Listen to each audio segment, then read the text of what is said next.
amigos, mais um capítulo do Seminário de Prevenção do Diabetes. E hoje nós vamos falar sobre a reversão do diabetes. É possível? Eu acredito que é possível.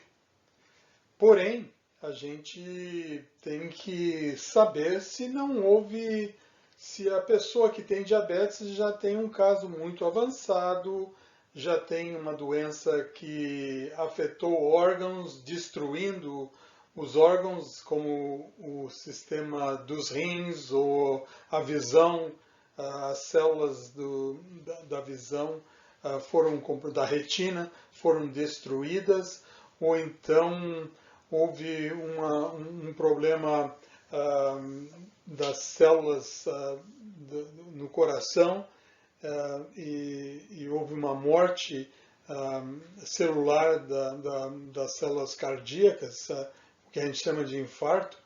Então, se isso é uma coisa crônica e já ocorreu, não se pode prometer que há uma reversão. Mas que é possível, é possível. E nós vamos, então, explorar mais o assunto. 1,5 milhão de pessoas são diagnosticadas por diabetes nos Estados Unidos a cada ano. E a maioria dos casos de diabetes no país estão nesta área que eles chamam de na costa este dos Estados Unidos e na parte sul, na região do Tennessee, do Alabama, da Louisiana e Missouri. Essas são as fontes de diabetes. Se você colocar um outro mapa em cima desse e colocar o gráfico de pessoas que têm obesidade, vai cair em cima dessa região também. E se você analisar qual é o problema dessa região, você vai ver que é uma parte dos Estados Unidos onde eles comem muita gordura. É uma parte que come muito alimento frito. Por exemplo, no Brasil, você não conhece o que eles chamam de burrito. Burrito eles têm uma parte que eles chamam de tortilha. Tortilha é uma panqueca. E aí eles colocam naquela panqueca, eles colocam feijão, arroz, e aí põe queijo, põe carne, põe salsinha, tomate, e aí enrolam aquele burrito e aquilo está pronto, né, para ser consumido. Vai um bocado de queijo ali dentro e vai um bocado de carne. Mas pode-se fazer um burrito sem queijo, sem carne. Mas o que acontece nesse lugar aqui, nessa parte aqui, é que tudo o que eles comem é deep fried. Então eles pegam uma frigideira, assim, dessa altura, enche de óleo, pegam esse burrito que é cheio de queijo e de carne e enrolam ele de alguma forma e põem dentro dessa fritura profunda, né? Deep fry, que eles chamam, né? Uma fritura de mergulho. Deve ter um termo melhor em português que não vem à minha cabeça, mas o que acontece é que isso aí, esse burrito que já tinha um bocado de gordura por causa do queijo e da carne, absorve agora aquela gordura que está sendo frito. Ele sai dali como se fosse uma coisa bem crocante, né? O pessoal gosta de comer. Mas isso aí é só para caracterizar a comida que é nessa região. Então, se come muito açúcar, se come muita fritura, se come muita carne, se come muito queijo, se come muito, em geral, nessa região, e se faz menos exercício. Então, é uma parte do país que existe mais gordura, que existe mais obesidade e que existe mais diabetes.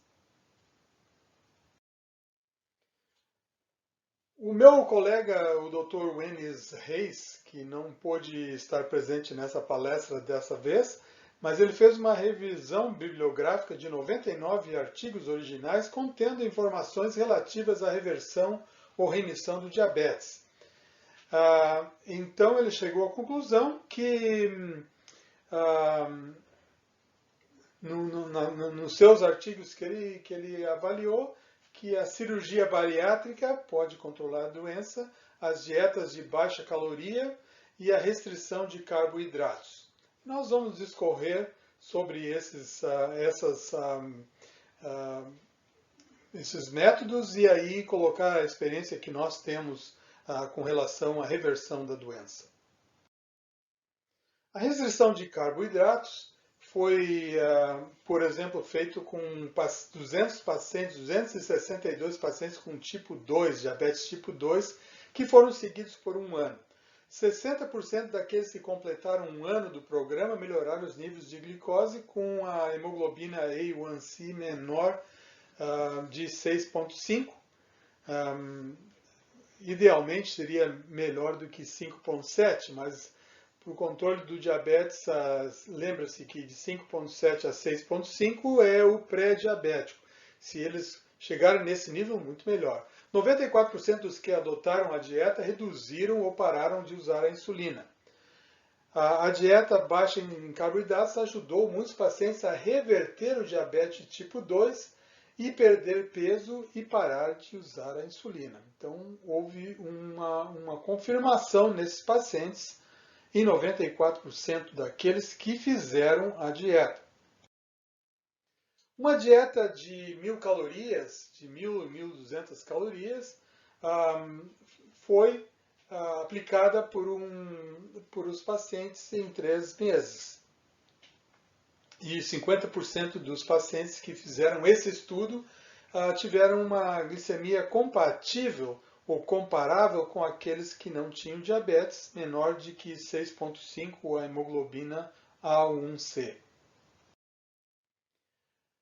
Já as dietas de muito baixa calorias, de 800 a 853 quilocalorias, foram feitas por pacientes no ano de 2020 por 3 a 5 meses. Isso aí já é uma dieta de jejum. Mas como você vê nesse prato, a dieta consiste praticamente de verduras e alguns grãos integrais. 46% dos pacientes entraram em remissão após um ano, 86% dos que perderam 15 quilos ou mais entraram em remissão. Então, me parece que não é o fato de ter a dieta ser restrita, mas o fato de perder peso.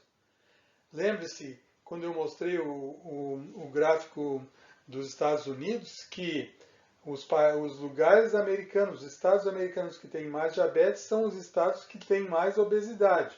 Se você reduz a obesidade, consequentemente você vai reduzir o diabetes. Na teoria, me parece que não é o fato de usar uma dieta de baixa caloria, mas o fato de baixar o peso. E aí nós temos a cirurgia bariátrica. Na cirurgia bariátrica, que significa, como você vê aqui, há um corte. Esse aqui não é. Essa aqui são não sei se isso aqui aparece claramente. Há um corte do estômago, deixando uma parte pequena do estômago, e aí essa parte pequena do estômago é feita uma conexão do intestino delgado aí, e o alimento então não circula por todo o estômago, ele fica só num pedacinho do estômago e já vai direto para o intestino. Esse tipo de cirurgia faz com que a pessoa tenha menos capacidade de ingerir. E com o tempo essa pessoa vai comer menos e vai perder um grande número de peso, um grande volume de peso. Há uma melhora dramática e rápida na glicose do sangue em dias, em 80% dos pacientes que fazem essa cirurgia. Agora, é uma cirurgia que eu diria irreversível. Quando você faz isso aí, não dá para voltar mais e desfazer a cirurgia, de formas que, na minha impressão, é um pouco mutilante. Mas vamos devagar, não estou dizendo que isso aí é totalmente fora dos princípios. Essa cirurgia é indicada com pacientes de índice de massa corporal maior do que 40, ou entre 35 e 40, e que tem complicações relacionadas. Pressão alta, colesterol alto, doença do coração, osteoartrose, doença pulmonar ou apneia obstrutiva do sono. Então, eu não vou entrar em detalhes, porque isso aí está na área médica e os médicos vão fazer a avaliação se você precisa ou não. Eu diria que essas cirurgias são para casos extremos. Quando a pessoa tem um excesso de peso muito grande, que tem mais de 200 quilos de peso e tem problema com diabetes, há uma indicação dessa cirurgia, porque já é um caso de emergência. A pessoa que tem esse peso é muito difícil de perdê-lo. Mas a cirurgia não vem sem riscos, né? Eu vou mostrar no outro slide os riscos. Mas eu gostaria de contar uma experiência só para é um pouco dramático, mas só para ilustrar que às vezes a cirurgia é indicada. Eu tinha um paciente, não chegou a ser meu paciente, mas era um rapaz que tinha a idade dos meus filhos, mais ou menos 30 anos. Sim, eu tenho um filho de 40 anos já. Tinha 30 anos, mas ele era amigo, cresceu junto com os meus filhos, mas ele acabou ficando obeso. E ficou mais obeso e ficou muito obeso. Tanto que não saía de casa mais, ficava só na cama e quase não conseguia caminhar direito. E um dia a família me chamou e disse: doutor, poderia o senhor me ajudar a fazer um programa aí para o rapaz e quem sabe ele pode perder peso? Aí eu digo: não tem problema, manda ele vir para cá. Nós temos o programa da dieta do prato cheio, que eu vou falar a seguir, e vamos aí fazer o programa para o rapaz. Mas nunca apareceu, o rapaz nunca veio. Aí passou uns 2, 3 meses e o rapaz não vinha. Eu chamei a família de novo e perguntei: ei, eu estou esperando aqui, não tem problema, manda vir um rapaz aí que a gente vai fazer. Aí um senhor me falou assim: mas o senhor não sabe? Eu sei, não sei o quê? O senhor não sabe que o rapaz morreu? Eu digo: morreu? Sim, morreu.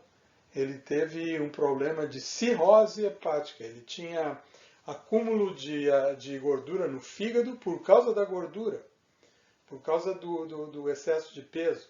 Acumulou gordura no fígado, que eles chamam de esteatose hepática, e isso virou num mau funcionamento do fígado, entrou em coma e aí não voltou mais. Uma história triste. Mas eu fiquei pensando, esse era um caso que poderia ter feito esta cirurgia. Essa cirurgia aqui de cima. Porque pelo menos poderia ter salvo uma vida, né? Ele poderia ter perdido peso e, claro, tem as suas complicações, como eu vou mostrar no próximo slide, mas num caso assim extremo, que a pessoa já fez tudo para emagrecer e não conseguiu, eu acho ainda que se pode usar um recurso como este.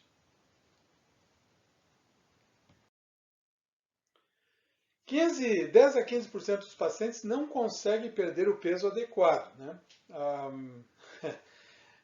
E parece que a pessoa, mesmo que tenha um pedacinho de estômago, se ela comer toda hora e comer coisas que são altamente calóricas, ela acaba ganhando peso de novo. Então, 10 a 15% dessa aí não conseguiram perder o peso, né, adequado, que seria menos de 50% do peso. 25 a 35% dos pacientes que fazem essa cirurgia, ao passo de 2 a 5 anos, eles acabam aumentando o peso de novo. Então a cirurgia não é uma solução total, mas parece que para 65 a 75% e tem o seu efeito. E pode salvar vidas, como no caso desse rapaz que eu contei a história.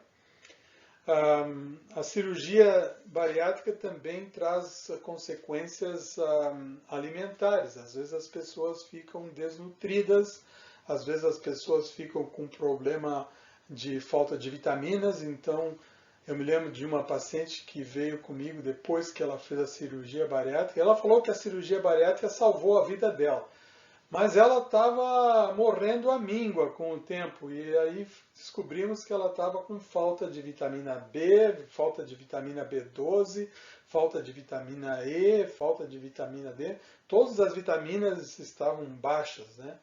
E aí eu perguntei para ela, mas a senhora seguiu o programa? Porque depois que se faz uma cirurgia dessas, a pessoa tem que voltar ao dietista, tem que voltar ao médico e tem que seguir um programa. Eles dão um complexo de vitaminas, eles fazem um exame periódico para saber se a pessoa está acompanhando bem o pós-cirúrgico. Essa senhora nunca tinha ido no médico depois que ela operou. Ela perdeu peso, ficou feliz da vida e aí veio a parte de desnutrição. Então esse é um dos problemas. De qualquer forma, o que acontece é que muitos desses pacientes vão reverter o diabetes. De novo, eu falo, como eu falei, na dieta de baixa caloria e na dieta de muito baixa caloria, de 800 gramas, me parece que o problema não é o procedimento, o problema não é o tipo de tratamento, mas o fato de que a pessoa perdeu peso. Se a pessoa perder peso, mas perdeu peso com a quantidade significativa, né? Não é perder peso para reverter. Né? De uma forma geral, a gente sabe que 5% de baixa de peso já melhora os níveis de açúcar e de colesterol. Mas nós estamos falando aqui um nível, naqueles que são obesos, um nível de 40%, 50%, que não é tão fácil assim. Mas eu diria que é possível fazendo uma dieta adequada. Então vamos à minha opinião sobre o assunto. Esta é a dieta do prato cheio que eu apresento a vocês e já comentei no passado. Em nossa clínica nós promovemos a dieta do prato cheio, que é o passo inicial para ver se há uma possibilidade de reversão de um sistema alimentar, com um sistema alimentar razoável, sem uma dieta muito estrita, sem uma dieta muito baixa em calorias. As regras gerais, o programa consiste em comer 50 gramas de fibra para os homens e 40 gramas para as mulheres. E eu aconselho que o amigo que está interessado nisso procure no Google, no internet, uma lista de alimentos que tenham fibras. Ou então escreva para nós no nosso e-mail. Eu vou botar o e-mail no final dessa palestra, se você quer uma lista de alimentos que são ricos em fibras. Em geral, o alimento que tem mais fibra é o feijão, qualquer tipo de feijão. Então, a prescrição é comer 1 copo de feijão cozido por dia. Não precisa comer numa refeição só, mas eu vejo que não há problema para o brasileiro comer feijão, porque todo mundo come feijão no Brasil. Então, comer 1 copo de feijão por dia. O feijão tem fibras, o feijão tem antioxidantes, o feijão tem um pouco de carboidratos, então você não vai passar com uma dieta muito baixa em carboidratos. O feijão é rico em proteína, então é o melhor alimento para o diabetes. Como nós já vimos em todos esses seminários que nós estamos falando aqui, se alguém falar em dieta, feijão é o primeiro alimento da lista. A metade das refeições deveria ser de vegetais. Como eu falei, né, se tem um prato assim, a metade do prato, vegetais ou frutas. Mas procure não comer mais de 2 frutas por refeição, principalmente quando o diabetes estiver descontrolado. Se o seu diabetes está controlado, não há tanto problema de usar mais frutas. Eu não penso que a fruta é causa de diabetes, mas temos que ter cuidado em usá-la durante o tratamento e principalmente durante a reversão, se for esse o caso. Um outro assunto é não usar arroz e pão. De qualquer tipo, mesmo o integral, a gente não aconselha, porque esses são alimentos que produzem ainda um alto nível de glucose, hiperglicose depois da refeição, ou hiperglicose pós-prandial, que nós falamos numa dessas sessões aí sobre a dieta, o que comer. O que comer para não dar um aumento súbito de açúcar depois de uma refeição. Então, é aconselhável deixar esses cereais de lado, mas pode usar aveia, pode usar a centeio, a cevada, o milho e outros grãos, né? O quinoa, que está na moda, é um dos melhores cereais, e não é um cereal, mas entra na família dos cereais e pode ser usado da mesma forma. Aqui na América chegou a moda da couve-flor. Eles picam a couve-flor bem baixinha, cozinham e usam a couve-flor no lugar do feijão, do arroz. E pelo menos a cor é a mesma. O sabor não dá para comparar, mas misturando a couve-flor picadinha e cozinhada junto com o feijão, às vezes aquela necessidade de usar arroz é substituída ou é saciada.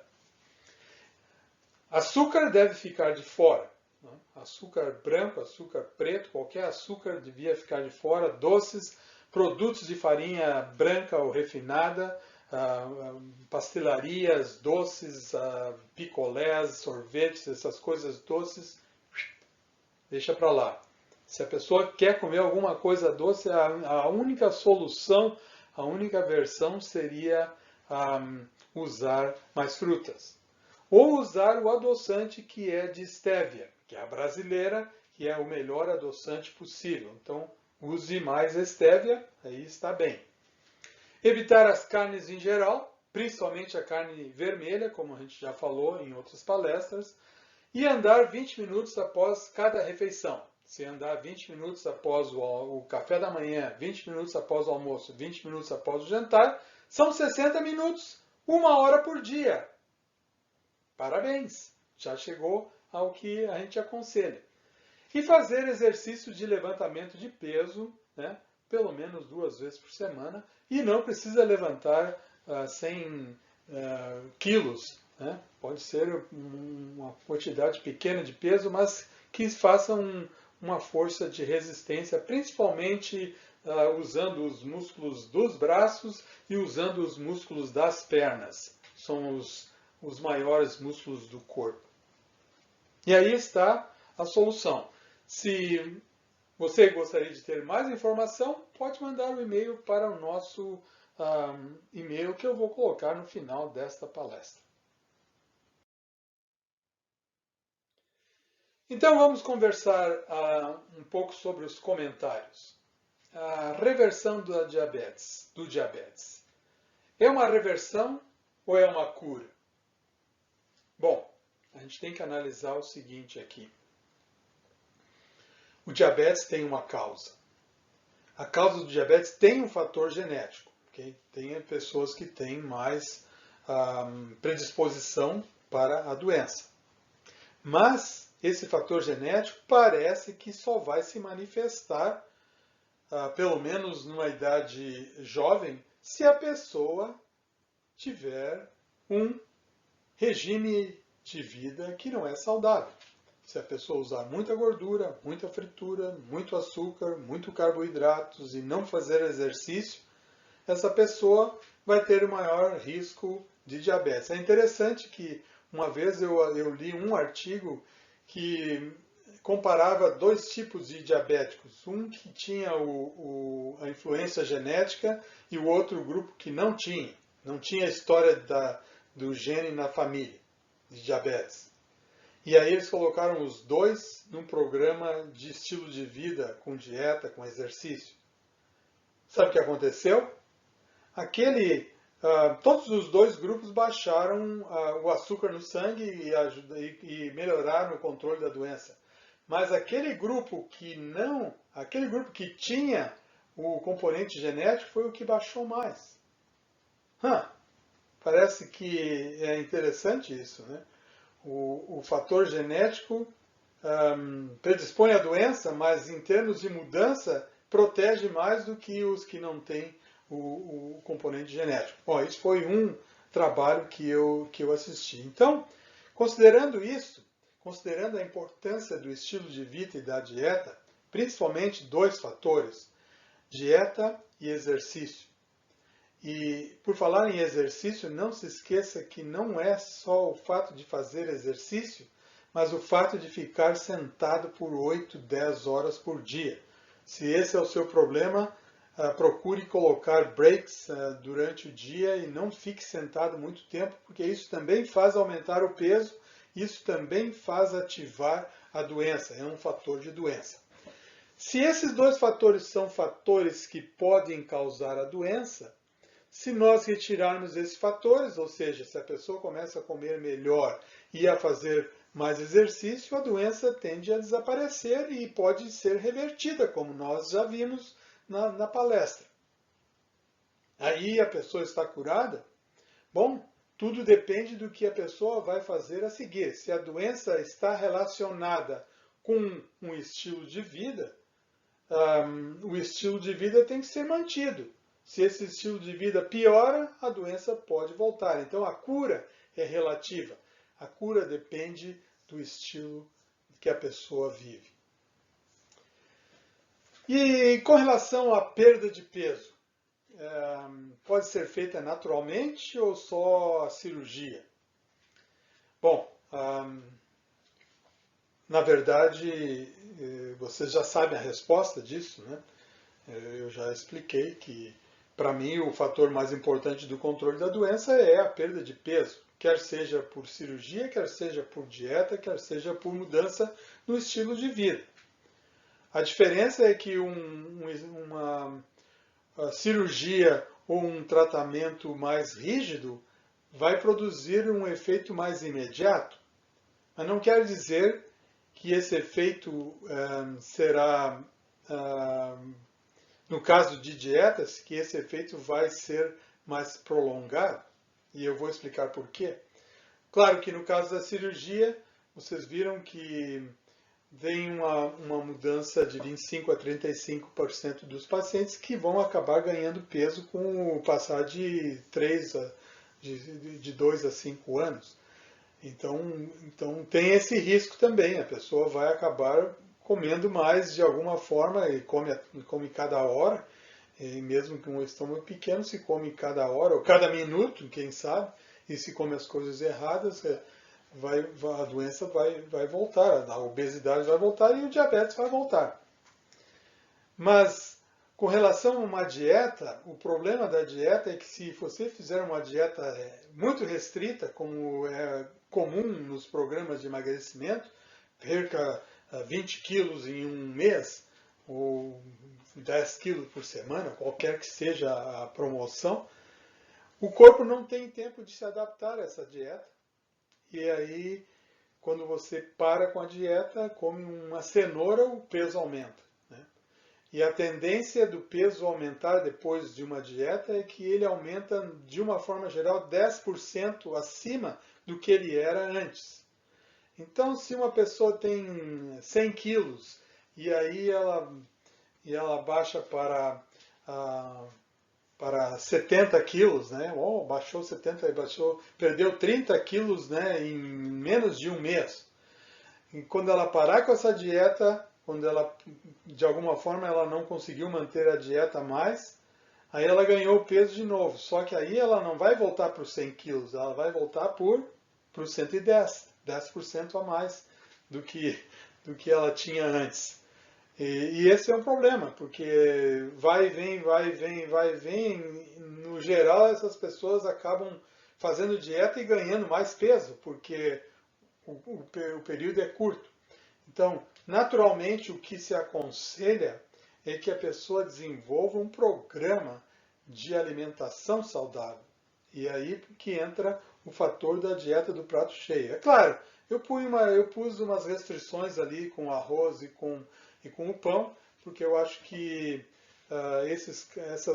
de alguma forma, o amido que existe no arroz e no pão são de alto nível hipercalórico pós-prandial, hiperglicêmico pós-prandial, ou seja, aumenta o açúcar muito alto depois da refeição. Então, evitando esses e usando os outros alimentos que eu aconselhei, principalmente o feijão, eu acho que é possível fazer um programa de alimentação naturalmente prolongado, o que haverá uma menor incidência de peso, haverá uma maior perda de peso, talvez não tão rápida, mas com um bom controle e uma possível reversão.